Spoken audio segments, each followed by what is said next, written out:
Moment of truth guys, testing natin yung riveter gun adapter na nabili natin. So testing natin, ito. Ayan. Ayun. Yun, okay na okay, di ba? Saglit lang, ang bilis. Ayos.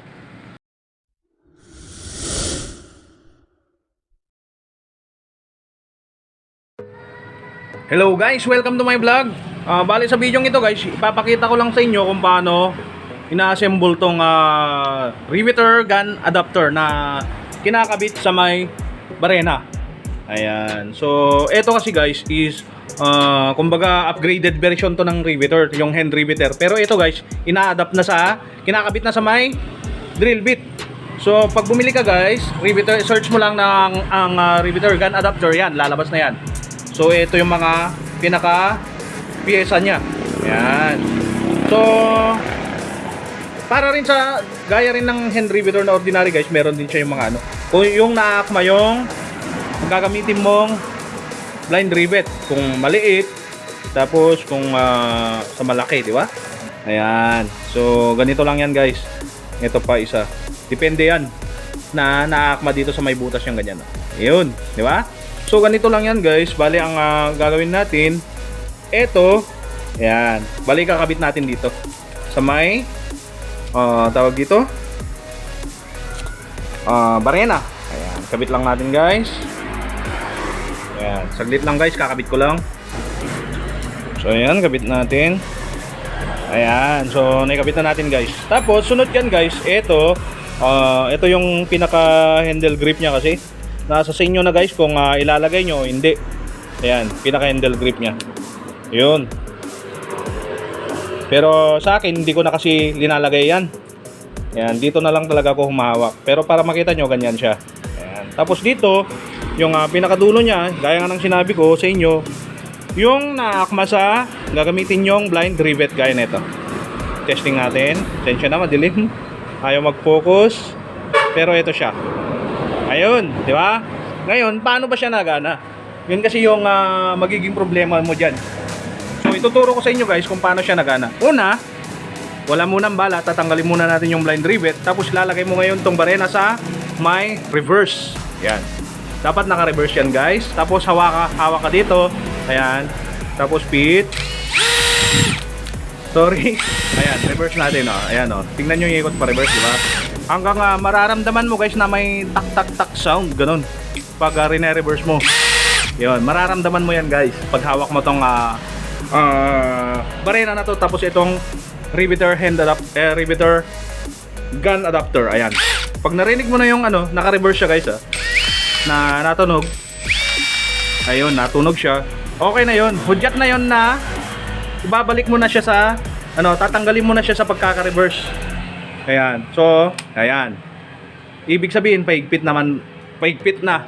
Kanina paluwag, di ba? Ngayon pahigpit na siya. Tapos pinasok na natin yung bala nito. Ngayon, para hindi masyadong mabilis yung barena natin, nakalagay lang sa slow mode. Ayan. Tapos, pihitin natin konti lang guys yung trigger. Ayan. Mararamdaman mo yan guys na kumapit na. Ayun, di ba? Hindi na siya nahuhulog. Kasi pag hindi mo ginanon guys, reverse ko lang ulit. Re-reverse ko lang para tanggalin yung bala. Ayan. Kumbaga pinasok natin kasi yung bala. Ayan. Tapos pababa yung pag-aanohan natin, mahuhulog yung pinaka rivet. Yan, di ba? Blind rivet. So, ang ginagawa ko, hinihigpitan ko muna ng konti. Yan. Konti lang naman. Yan, para kumapit lang siya, para hindi siya matanggal. Tapos, dire-diretso na yan guys. Pag pahigpit, tingnan nyo guys Yan siya. Yun. Di ba?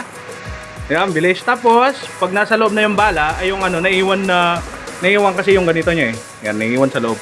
Lalagay mo lang siya ulit sa reverse. I-reverse mo siya. Tapos, paandarin mo. Pihitin mo yung trigger. Matatanggal yan, guys. Ayan. Ayun na siya, guys, oh. Kikita nyo? Ayan, oh. Natatanggal na. So, tanggal na siya. Tapos, pagka, guys, maririnig mo ulit yung tak-tak-tak sound. Okay, lagay mo na naman sa pahigpit yung trigger niya, ay yung niya dito, forward reverse niya. Lagay mo na naman sa forward, tapos ganun na naman ulit. Ayan. Tingnan nyo guys Di ba? So, ganun lang siya kasimple gamitin guys. Pag tatanggalin mo, i-reverse mo lang. Tatanggal na yan, di ba? Tapos, pag gagamitin mo ulit, ilalagay mo ulit sa forward, di ba? Ito lang, forward, reverse, yun. Tapos, pihit ulit. Ayan, oh. Oh, di ba?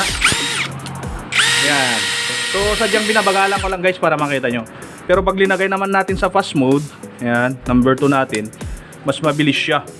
Okay, tingnan nyo guys ha. Ay, sorry. Ayan, tingnan nyo guys ha, naka ano na to. Naka number 2 no? Mas mabilis. So okay, ayan, tingnan natin. Ayan guys, tingnan nyo ha. Saglit lang, di ba? Kita nyo. Tapos yung pagtanggal ng bala, saglit din lang. Diba? Ulit, para makita nyo lalo. Ayan, forward ulit. Tapos pizza trigger, tingnan nyo yung ito guys, tingnan nyo mabuti yung bala. Saglit lang yan. O, di ba? So, ganyan napapublish yung trabaho natin pag gamit natin yung Riveter gun adapter na to. Ayan, order ko lang sa Shopee, wala pang nasa ano lang guys, 300. About around 300 pesos. Ayan, so ito siya. Ayan, so nagamit ko na to. Bago ko kasi ginawan ng review, ginamit ko muna sa isang project. So, sulit na sulit yung pera na pinambili ko na ito. So, ayan. So, ito siya guys. So, hanggang dito na lang guys. Maraming salamat sa panonood sa mga vlogs ko. Yan. Please subscribe to my YouTube channel para sa mga hindi pa nakakapag-subscribe. Pahit na rin ng notification bell, saka palike na rin. Maraming salamat. Hanggang sa susunod. Paalam!